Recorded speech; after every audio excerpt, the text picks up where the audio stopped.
Welcome to episode 197 of your premier Kitty Pride Lockheed and Magic podcast. Let's get into it.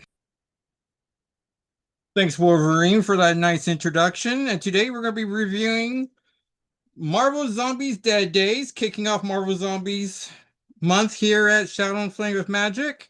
Then we'll be reviewing Ultimate Wolverine 10, X-Men Age of Revelation Overture, X-Men Undertow, and Ultimate X-Men 20. So let's get into it. This turns out, and you can follow along with Marvel Zombies Dead Days with me on either my TikTok or YouTube channels, Jacko SII. I did a relatively short video, but here is the glorious X-Men Volume 2 gatefold cover. Try not to rip it, like, come on now. It always bugs me how the X-Men are attacking Magneto from behind. Like, that's not with honor. Master Splinter will be pretty embarrassed by Lee's mutants. But he prefers his mutants turtles, so, what are you going to do? So, this is brought to us by Robert Kirkman, who knows a thing or two about zombies. Sean Phillips, the artist. Color art by June Chung. Lettering VC's Russ Walton. And it says production by Marvel Bullpen, which is fun. Zombie Food is John Barber. Editor is Ralph Macchio. Editor-in-Chief Joe Quesada. Publisher Dan Buckley. And cover, after Jim Lee, Arthur Sidam. And this came out in July of 2007.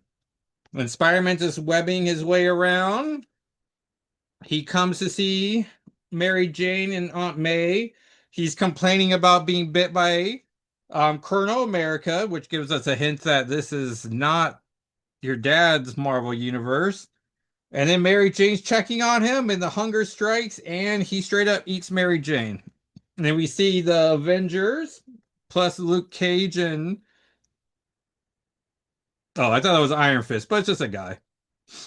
And who is an Avenger? But this is clearly styled after 70s Luke Cage. There's an ad here for Mass Effect, the first game, so that tells you how old this comic is. Then high in Earth's orbit, asteroid M. Magneto's ashamed of allowing the infestation to get as far as it's taken, but he feels duty bound to, go save as many human, non-Marvel zombies as possible. And Fabian Cortez is probably already planning on surrupting Magneto. Nova checks in back in New York City. Nova checks in on Spider-Man, and Daredevil is quick to be like, kill him already. And Nova's like, kill him. And then, of course, that gives Spider-Man a chance to take a bite out of Daredevil's back, which if we're going to bite Daredevil, why go for his back? But I guess he didn't see that one coming.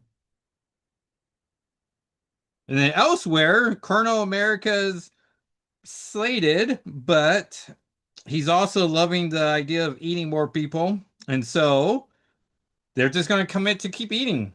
And then there's a Jeep ad, which honestly, has anyone ever once went, hey, I'm enjoying my comic book. Here's a car.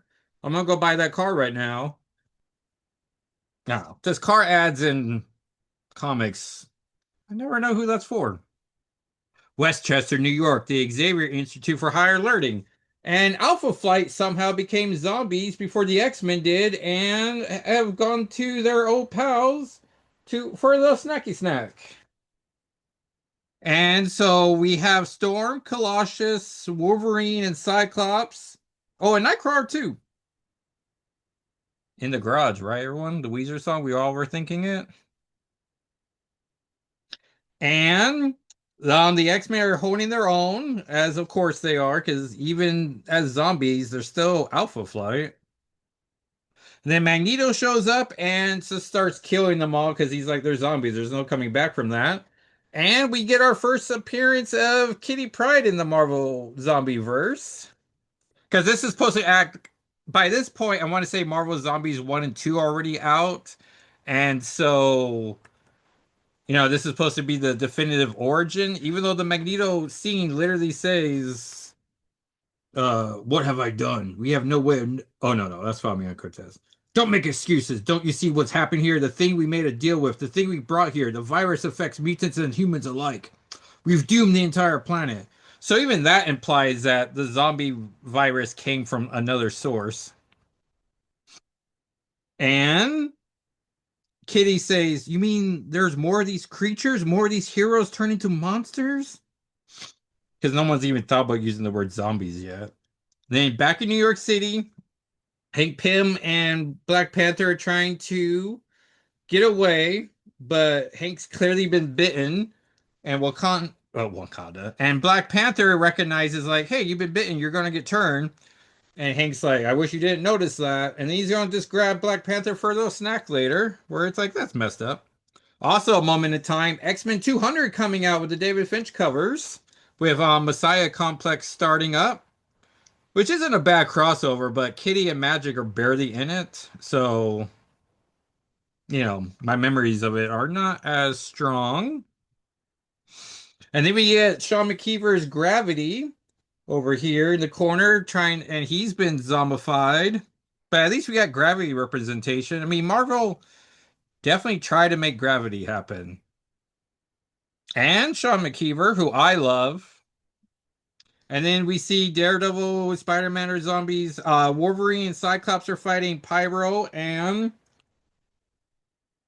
Storm's fighting too. And Pyro and Blob are back there. And can you only imagine what happens once Frank Dukes becomes a zombie? Then we get the saddest part of the whole series, where She-Hulk has broken into the Baxter building and just started devouring Franklin and Valeria Richards, which it's just heartbreaking because Sue is just wrecked and Reed's sad, but he's not going to be sad for long. And then we see the Thunderbolts, which I love Songbird, but it's nice to see Atlas playing along. And this is 2007, so were the Thunderbolts even a property by then? And Meteorite's there, which is the first time I think I've said Meteorite out loud. But because she's usually the villain Moonstone, not usually, but I always think of her as Meteorite, but it's not a word I use too often. And then Thor's fighting everyone back, so that's nice. The god of thunder is representing. And then the Fantastic Four shows up. They rescue Nova, who's a bit of our introductory character here. And then we get this great two-page spread of all the heroes. And Kitty Pryde's next to Moon Knight, which I like for representation. I guess if Thing was next to them, it would be like, oh, what were they doing? Just huddled together first and then expanded. But I would have been fine with that. And who do we have here? We have Firestar, Speedball, Falcon, Black Cat, Thor, Sleepwalker, which my buddy Greg would like. Um, Ant-Man, who's I guess is different. Oh, probably Scott Lang, Jack of Hearts, Machine Man, Quicksilver, Nova, Scarlet Witch, who's standing next to Vision, but Nova's standing between Quicksilver and Scarlet Witch, so that's awkward. Nighthawk, nope, Moon Knight, uh, Hellcat. I don't know, a white Deadpool, I guess. I don't know why I started naming these people. Iceman, Gambit, the big Warriors 3 guy, Volkstag, maybe. Cyclops, the Fantastic Four, Iron Man. Looks like he's in that Sean artist. Oh wait, is it Sean Phillips was the artist of Kurt Busiek's Avengers run? He might have been. So is that Armor? Iron Fist is there. Captain Marvel, the boy one, Wolverine, Colossus. Oh yeah, all of the Warriors 3 are back there. So that's fun. Fandor and Hogan, if I'm remembering my Marvel's Alliance correctly. Angel, Ghost Rider, Doctor Voodoo, Scarlet Spider, who I love. Um, War Machine. Oh, Moondragon is there. Storm. Um, Shang-Chi, U.S. Agent, Doctor Strange, which you think he'll be able to just solve the whole problem. Doc Samson, who's the worst. Tigra, nowhere near Moon Knight, so that would have been a fun callback. Spider-Woman, the Jessica one. Knight, Crawler, Wonder Man in his green outfit, nowhere near Scarlet Witch, which I like. Black Knight, Hercules and the Inhuman royal family. And so, U.S. agents not throw Magneto's there, but Wolverine vouches for him. And Nick Fury just wants everyone to start um figuring out how they're going to solve this problem. And Nova's just freaking out. Well, yeah, Spider-Man 3 is coming to game consoles, which were PS2, PS3, Xbox 360, and the Wii, and just the regular DS, and PCs with DVD-ROM software. And then Avengers Mansion Manhattan, Hank Pym shows up and he confronts the Avengers, and they're just like, we can't just keep eating people, but you know what? I like eating people, so we're just going to keep doing it. But at least he was the voice of reason. Spider-Man kills J. Jonah Jameson. Namor has been turned into a zombie. Doctor Doom feels like he's safe where he is. The X-Men fight the Sinister Six, which are Doc Ock, Green Goblin, Sandman, which how do you turn Sandman into a zombie? Mysterio, Electro, and the Vulture. One, two, three, four, five, and six. And then Nova is fighting off Fantastic Four villains, Mole Man, the Wizard, and a third person who I could have simply not named. Back aboard the Shield helicarrier in Reed's lab, and Reed's just like, man, the zombies, they're like the ultimate living organism. It seems like they killed our babies. Wanda's no more mutants as we're in the decimation era, and they're launching the endangered species backup features. Elsewhere on the helicarrier in Tony's lab, and Tony's just figuring out they just need to find a different dimension, and that 20 heroes will just jump into it. Then we get another gorgeous two-page spread of all the heroes fighting off. Zombie Spider-Man confronting both Scarlet Witch and Wonder Man. Thor defeating Black Knight, who's a zombie. Um, Wolverine and Captain Colonel America fighting off. Captain Marvel, the boy one, is now a zombie, as is Shang-Chi. So we lost those two. Cyclops is fighting someone. Carol's doing a cool upside down flip for some reason. I don't know. Some of these people, I mean, I know it's Marvel Zombie Rules, so it's like, hey, the quickest way people could die, that's just how we're doing it. But it's like, honestly, Doctor Strange can't just open a portal and just either put these heroes in there already, or like, where's Magic? Why are they not just in limbo already? Oh, Black Bolt's already been taken, and he's going after Medusa, which isn't great. And Iron Fist is having to confront Zombie Cage. And then, of course, our heroes start falling. So Nova gets bit by Carol. Luke Cage is biting Danny Rand. Hawkeye and Colonel America is biting Logan. Magneto's still holding everyone back, but he gives the order to retreat. And then back in the helicarrier, the Reed's lab, he has turned. I guess he did a tiny microscopic prick and has turned the Fantastic Three into zombies, and then they're just going to devour him as he wanted to experience it himself. Which, like, all right, Reed.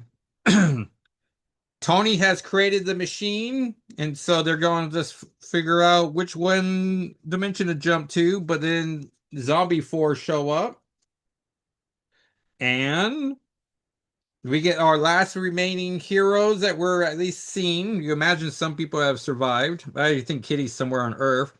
But it's Nightcrawler, Thor, Colossus, Doctor Strange, Storm, which I wonder how the script is. Is it just like Robert Kirkman telling Sean Phillips, like, it doesn't matter who's at the end, just like draw the ones you want to draw. And he's like, yeah, man, I'm going to draw all the current Storm. That's my Sean Phillips impression. It's pretty dead on. You could tell, like, you knew who impression I was doing, right? Yeah, you got it. And so they're in a elevator of sorts, and they decide that they can't actually risk the zombies going to different dimensions. So Thor breaks the thing, which irritates Reed, and they're all turned into zombies. And so this world's done, and Reed's going to let's look for other worlds. Inside cover ad is fun. We get the Mystic Arcana magic one shot. I'm trying to do this so that I don't rip the comic. Like, come on now. And then the Ultimate Fantastic Four collects the zombie storyline, so that's just good synergy. And that everyone. Oh yeah, and then Black Panther, they were dealing with the zombies as well in issue 29. And I want to say we reviewed 32 on the podcast, right? It was something like that. You can engage below in the comments if you're watching on YouTube, which thanks everyone who does. And let's check out the comics that came out last week. But first, there wasn't too much comic news that oh man, I walked up the stairs and I'm a little winded. You'll never know when I pause this. Marvel and DC are going to continue making collabs, which is great. The next one's going to be Spider-Man and Superman, followed by Superman, Spider-Man. But in January, they're going to reprint, not but in January, they're going to reprint the 50th anniversary version of the original Superman, Batman, Superman, Spider-Man crossover. And then I think 2 months later, or in February, they're going to print the Treasury edition, which is when they meet up again and they fight Dr. Octopus and Lex Luthor, right? Or is it Lex Luthor and Doctor Doom? It's one of those doctor types you hear about so much. And then we'll get Superman, Spider-Man, followed by Spider-Man, Superman, which ideally they're going to give us backup features again, right? I mean, that was one of the best parts. I know on Blue Sky, I was like, I don't think I'm going to buy the reprints, but I don't know. There's a part of me that's like, well, it'd be fun to own a version of them, and I'm definitely not going to be buying the originals online.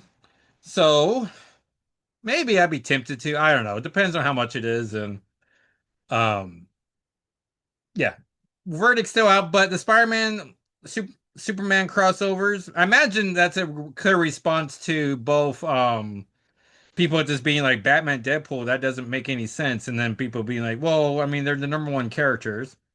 But we are running off, we're still running high on a Superman high. And Spider-Man movie coming out, it makes perfect sense. Like you make a Spider-Man movie or crossover, and it's like, well, who do you pair him with? And it's like, I don't know, Blue Beetle.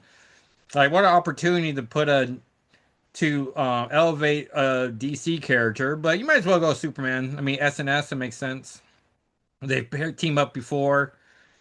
Gives you a good reason to do the 50th anniversary print. So, do you need good reasons? But I do like how a lot of articles are like first Marvel DC crossover, and some old school fans are going to be like, well, actually, they made a Wizard of Oz crossover where they publish a Wizard of Oz comic together, which is a weird like. Why would they print a Wizard of Oz Marvel DC comic first? But I don't know, to test out the partnership, low stakes. Um, I don't know why that guy came to the show and was like, "Hey, I have an opinion to share," and I'm like, "Get out of here." Um. So anyway, so it'd be fun to see what variant covers we get. And let's get into comics of last week. So Ultimate Wolverine 10, spoilers for the comics of last week. Which now I'm realizing I did not write down next week's comics. So we'll have to just do that live. Issue opens with Ultimate Sabretooth giving Wolverine the Master Moon Sword, which of course I always think of Chrono Trigger and Glenn when I think of or read anything regarding the Master Moon Sword. Victor is going to leave the opposition with Artie and Leech. They're too young to be at the not going to be that much of a secret base, so they're bailing, which immediately makes me worry that Ultimate Sprite should be leaving when the leaving's good. I just have this dread that she's going to survive long in this Ultimate universe. Meanwhile, in your Russia, Ultimate Magic Colossus learned their brother Mikhail is leading the opposition. Some scientist goons arrive, revealing that a blank space on the map is actually an abandoned military base. Actually, not so abandoned. Omega Red volunteers to lead a ground assault as the gene bomb isn't ready. I'm pretty convinced that Colossus runs the field missions and Magic runs the country, as he seems to be the point person for this meeting. And she appears as the Euro-Russian representative in all the other books. Omega Red and goons arrive. I like how this Omega Red has a personality. That's pretty fun. He isn't just grunts and one-word responses. Ultimate Sprite and the rest of the opposition show up, and in a fun page-turn reveal, they send a box to Magic. What's in the box? It's Omega Red's head. We have 3 issues left, and who knows where we're going as we approach Ultimate End. And then we have X-Men Age of Revelation Overture. We launched the event that ends 2025. The best leader, Cyclops, and for some reason, the best mind, Beast, are brought into the future. Back to the future. I absolutely love how quick Cyclops is to adjusting to the future. He has a moment to process it, and then one panel later requests a sit rep. Mamio provides as much detail as he can as Glob shows up. Glob murdered a mutant working for Revelation who enhances mutant powers. Sala couldn't tell he was there, and as punishment, Revelation sends her off to kill his wife, Bay the Blood Moon. Before she can do that, Bay has sent a message to Apocalypse. So we have Apocalypse and Cyclops and Beast, I guess, trying to fix this future. There's no references to Kitty Pryde or Magic, so I'm going to give this comic to Walker D when it comes in. There is a map that shows the current country, and I love me a fictional map. This will show off in all the books of October, so one of them will be a keeper. Maine's largely uninhabited. Limbo Land, ruled by Darkchild and Juggy, the best of buds, take up New England. Washington, D.C.'s nuked. Haven House is just outside Revelation's sphere of influence. South America's climate has changed due to storms change of the Sierra Desert. Texas sought its own independence as it would do on a fictional map. San Francisco is the United States capital, which is fun, and Alaska is not part of Canada for some reason. Then we get X-Men The Undertow, which now consisted of 2 sad stories. The first half is lifeguard story. She wasn't able to go into the white hot room as her stepmother is sick because lifeguard's powers instinctual, and she preserves all the humanity as a threat. She starts leaking pores that make non-mutants sick around her, including her stepmother, who was already super sick. Lifeguard runs around Australia causing mayhem as disease. No one's dying, but they take a lot while to get better. Lifeguard gets advice from her pal Steve and heads to the ocean to become her own island, in which her body expands to the island size and she's stuck in the water. It's all very, very sad. Then we get Beaks and Angel's family are the stars of the second story. This one's also sad, but at least ends on a high note. One of their kids is sick, one of their daughters, and they're heading to Alaska to talk to Beast. It's also Thanksgiving, so they brought a vegetarian dinner. Magic and Juggy are simply the best as they play with the kids. Beak goes to Beast as the cure for their daughter's disease should be ready. Unfortunately, this isn't Krakoa Beast. It's 70s Beast, who somehow is considered the best brain the X-Men have right now. He's never met Beak. He doesn't know anything about the daughter's illness, but will start on the cure. It might take months, though. At dinner, Quentin Quire tells the kids about a time Beak saved a slew of humans on a mission. As Beak and family head to the airport, he really should have called ahead. Beak cries to a dude in the bathroom. We have all been there. Turns out the dude is a doctor who Beak saved from Quentin's story, which is just good storytelling right there. And he promises he's going to assist in helping the daughter. So that's hopeful. Hopefully people buy this issue and we can finally get lovable Lockheed in print. And then we end on Ultimate X-Men 20, another great issue by Peach Momoko. The X-Men defeat the Shadow King, but they did it too publicly, forcing President Sunfire to establish the Mutant Registration Act, which we hate. Futaba recognizes Viper from the Children of the Atom Cult, who's standing now by President Sunfire. So now she knows the government and the cult are working together. Sunfire's prepared to unleash his My X mutates on the X-Men if they don't quiet down. I love how Cannon learns about the connection and immediately runs off to create a peaceful motorcycle rally. And that's where we end. And I think they also got 2 issues before Ultimate End kicks in. And let me grab my phone for next week's comic. All right, so we have Amazing X-Men #1, which we're pot committed to, as they should be dealing with Dark Child. Avengers 31, where Kang is confronting the team. Storm's still there. Binary 1, where it's Carol Danvers in the Age of Apocalypse. Nope. Age of Revelations. Um, Laura Kinney Sabretooth, which I don't. Okay. Long Shots 1 with Duggan and Hickman back in the Mojo world. The cast doesn't excite me, but I know issue 2 is supposed to have the X baby, so we see a Shadow Kitty is there. Um, the War to Come 3, which I've given up on. Marvel Black, White, Blood, and Guts 1, which I need to buy the Joshua Cassera X-Men Halloween cover variant cover. Spider-Man Wolverine 6, which starts a new arc, I imagine. Spider-Man 94, issue 2 by my favorite writer, Spider writer, DM DeMantis. Strange Tales 1, which doesn't have magic listed to appear in, but Nico is wearing this very cute witch's outfit in the preview pages, so, that's nice. Ultimate Black Panther 21, I don't even know if Storm's still appearing in this. And then War of Revelation 1. And then we'll be doing another issue of Marvel Zombies. So, what am I most excited about here? I guess Amazing X-Men 1, World of Revelation 1, which is a bunch of mini stories. The preview page showed the Franklin Richards and Wiccan. I know Danny Moonstar is supposed to have a issue to set up her X Avengers book. Anything else to get excited about? Marvel Zombies or Marvel Black, White, Blood, and Guts. It's not marketed as any X-Men participation, so I guess Long Shots, Binary, Sabretooth. I mean, I guess those are all second tier excitement levels. But yeah.